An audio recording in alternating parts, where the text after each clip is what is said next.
And new questions tonight about the death of a veteran Baltimore City fire official inside of a vacant row home. Now, the house where he died is right next to another vacant home, which was the site of an early morning fire. ABC 2 News' Christian Schaefer is live at the Baltimore City Firefighters Memorial right now.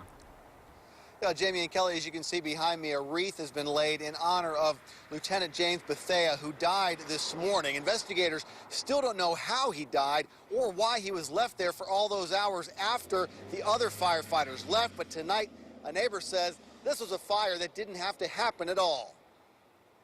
There are only a few occupied homes in the 700 block of East North Avenue. Hopeton Davis has lived in one of them for nearly 30 years. For the past 10 of those, he says he's been complaining to the city about the vacant home next door. We call the city, we call the housing department, we call it the neighborhood police. And in all that time, you never get a straight answer from nobody.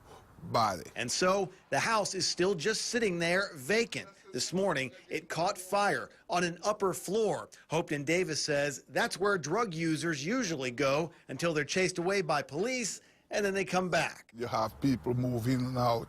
Not one, not two, not three, not four. It's the daily thing. Investigators have not released a cause for the fire. Davis says he has no doubt that someone who broke in is responsible. It should never happen, because the police know what's going on. One of the firefighters who responded this morning was Lieutenant James Bethea, a 40-year veteran of the department. His body was found in the basement of the next row home, 2 doors down from Hopeton Davis. That's also a vacant home. Investigators are not saying how Bethea died, nor revealing why it took nearly 6 hours for anyone to realize he was missing. It is a horrific event for our organization. And not so good for Hopeton Davis either. He has smoke damage to his home, and those 2 vacant homes are still standing, waiting for their next visitors to arrive. I wish I could have get up one morning and see them knock down every last one and they go.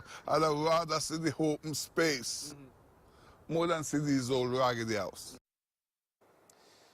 Now, online property records show that both of the vacant houses are owned by a man who lives in Silver Spring and lists them as rental properties. Hopeton Davis says that if that owner isn't going to improve them, the city should just step in and demolish those houses. The Baltimore City Fire Chief says the investigators from the National Institute of Safety and Health and OSHA will conduct investigations into the death of Lieutenant James Bethea. Live in downtown Baltimore, Christian Schaefer, ABC 2 News.